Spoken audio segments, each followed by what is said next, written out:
The Galactic Council met on the planet Viral Prime, deep in the center of the known universe. The chamber was wide, cold, and filled with voices from 100 alien species. Tall, short, scaled, furred, each one sat in their place, speaking in many languages, with translators buzzing softly in their ears. They were supposed to keep peace, to stop wars, to help young species grow. That was their promise. But when Earth was attacked, the Council did nothing. They watched. They said it was not their problem. They said Earth was too small, too young, too weak. Just another planet in the outer edge of the galaxy. No big armies. No space fleet. No real power. So they let it happen. The Zynthar, a cruel and powerful race from the dark side of the Orion Arm, invaded Earth without warning. Their ships came fast, black like shadows, blocking the sun over cities. In less than 2 days, they destroyed the ISS, satellites, and global communication systems. Nuclear sites were hit. Power grids failed. Chaos spread. Families ran. Children screamed. Soldiers fought, but their weapons could not touch Zynthar shields. Entire cities vanished in fire. And still, the Council stayed silent. One council member, a soft-voiced diplomat from the Vero species, raised concern. Earth is not a threat, she said. They are not part of any war. But most of the council shook their heads. Earth had no voice in the chamber. No seat. No vote. So they turned away.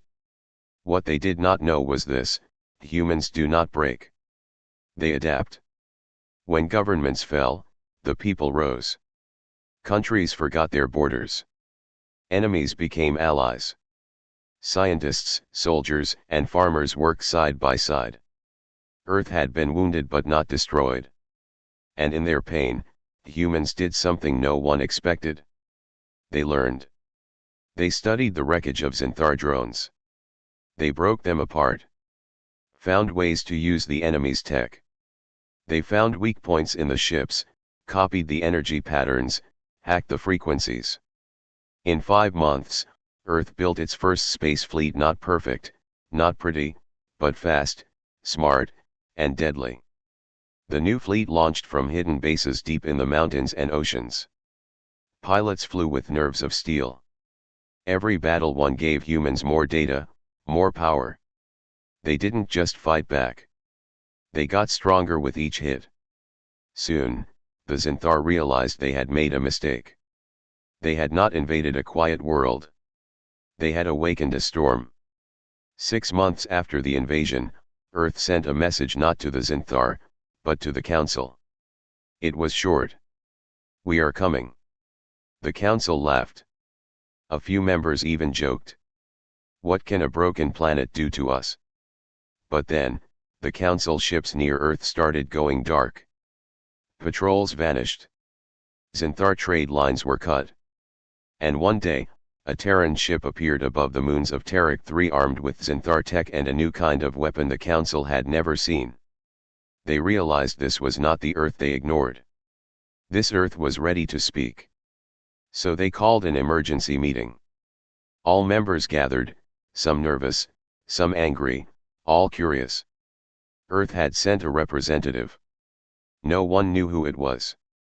When the human walked in, the chamber fell silent. He wore no armor. No bright uniform. Just a black coat, marked with a single symbol, a circle, half blue, half green. The human placed a small device on the table. A hollow recording began. It showed Earth cities burning. Screams of children. The Zynthar firing into crowds. Soldiers crying. Mothers clutching their babies. The images stopped. Silence filled the air. Then, the human spoke. You attacked Earth. His voice was calm. Not loud. Not angry. But it cut through the silence like a blade. No one answered. Not the Zynthar. Not the council leader. not the races who once called humans weak. Because in that moment, they understood. This human did not come to ask for help. He came to show them what happens when you make an enemy of Earth. The council chamber stayed quiet. Every being in the room looked at the human. Some were afraid. Some were ashamed. Some didn't know what to feel. The Zynthar representative, a tall creature with silver armor and burning red eyes, stood slowly. "We followed the laws," he said. "Earth was unclaimed space. It was not under council protection. We did nothing wrong." The human turned his eyes toward the alien. "You murdered our people," he said. "You burned our cities. And now, you hide behind words." The Zynthar hissed but did not answer. The council leader, a wise old being with glowing blue skin, cleared his throat. "Earth was not a council member," he said carefully. "We did not approve the invasion, but we also did not stop it." The human nodded. "Yes. You watched." He tapped the device again. This time, the hologram showed something else. Zynthar ships exploding. Human pilots flying through enemy fleets like shadows. Earth's new weapons firing bright white beams that melted through metal. And then something more. The camera turned to a large Zynthar base on the moon of Threx. A red flag of Earth flew above it. Gasps filled the room. The council watched as human soldiers walked calmly through the alien base, checking systems, unlocking tech, using Zynthar tools like they had built them. "They've adapted," someone whispered. The human stepped forward. "We are not here to beg. We are not here for revenge," he said. "We are here to speak as equals." The council leader raised his hands. "What is it you want from us?" The human paused. "Respect," he said. "A seat at the table. And this message: if you let this happen again, if you ever allow another species to be attacked while you stay silent, then we will not come with ships." He looked around the chamber, one species at a time. "We will come with judgment." The room fell silent again. Then something strange happened. One by one, some council members stood and bowed their heads. The Veru diplomat, who had once spoken up for Earth, was the first. Then others followed. Even those who had once laughed at humans stayed quiet now. The Zynthar representative sat down, saying nothing. The council leader finally nodded. "Earth has earned its place," he said. "From this day forward, no world shall be attacked without this council's defense. And Earth will stand among us, not behind us." The human said nothing more. He simply turned and walked out of the chamber. But the message stayed. Earth was no longer weak. It had faced fire and survived. It had turned pain into strength. And now, the galaxy would never forget what happens when you attack the home of humans. Months passed after the council meeting. News of Earth's speech spread fast. Across every star system, species talked about the humans. Some were afraid. Others were impressed. A few were angry. But one thing was clear: no one ignored Earth anymore. For the first time in history, humans had a seat in the Galactic Council. The symbol of Earth now stood beside ancient empires. The circle of green and blue shone bright above the chamber floor. The Council gave Earth full voting rights. They offered trade, protection, even alliances. But Earth wanted something else first: answers. They asked, "Who knew about the Zynthar attack? Who allowed it to happen? And what are you hiding from the rest of us?" At first, the Council avoided the questions. Too many secrets. Too much pride. But Earth was not like the other species. They didn't wait. They didn't play games. Instead, they started digging. Human scientists worked day and night. They hacked old council records. They scanned deep space for patterns. And one day, they found something. A signal.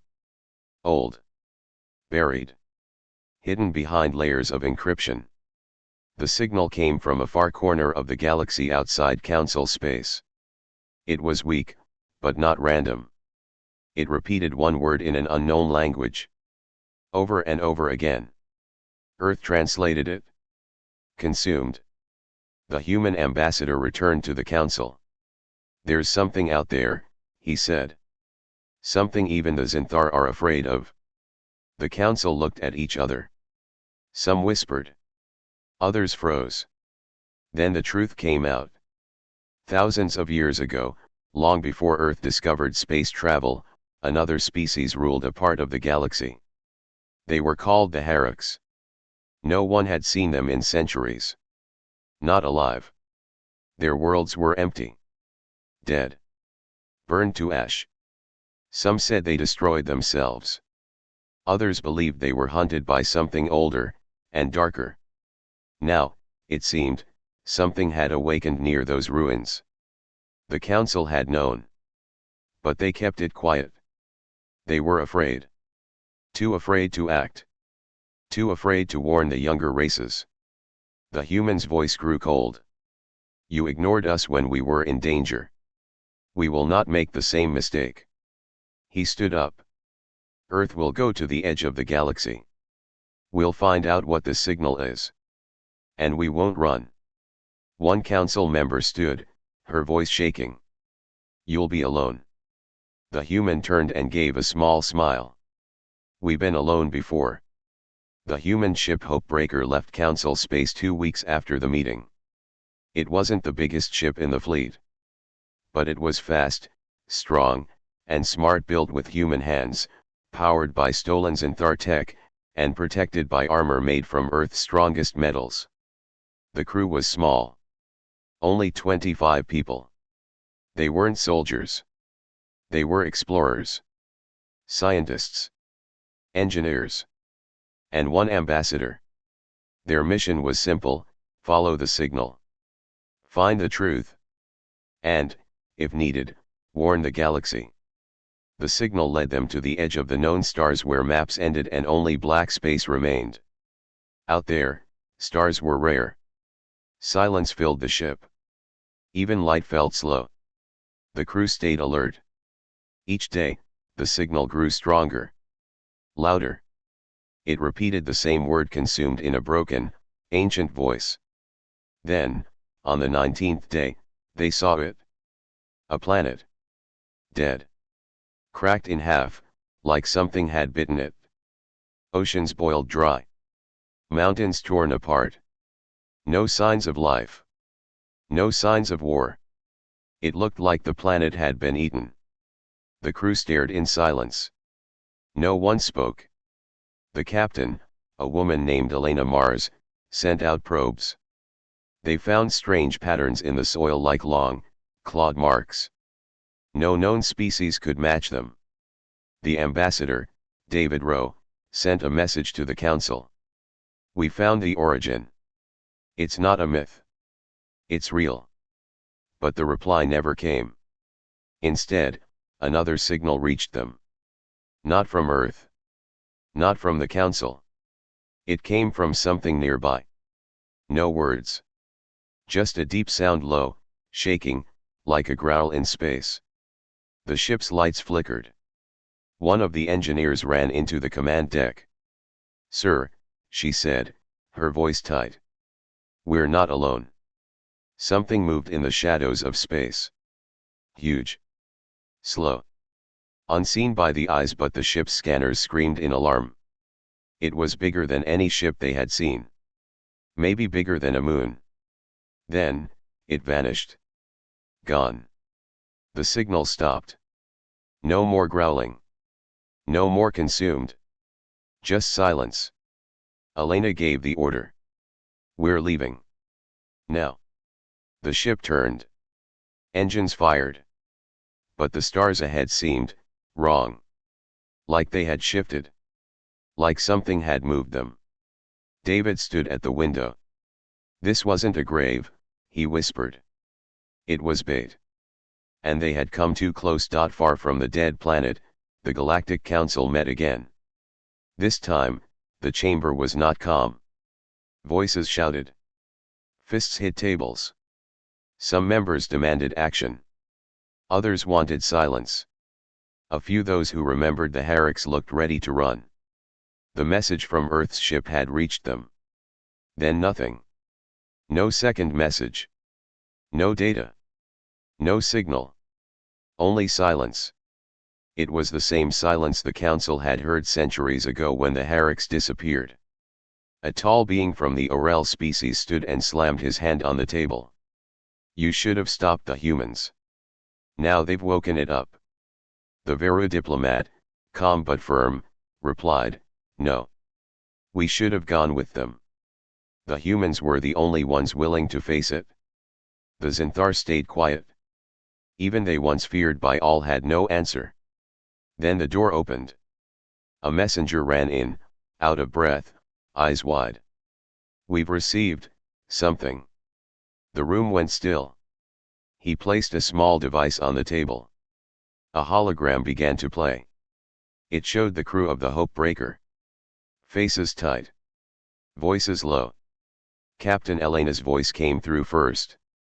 This is a warning. The Herrics were not destroyed. They were devoured. Something older than them, darker than anything we know, is still out here. The image flickered. David Rose stepped into view. We can't outrun it. But we can fight it. We've sent this message in all directions. If you hear it, prepare.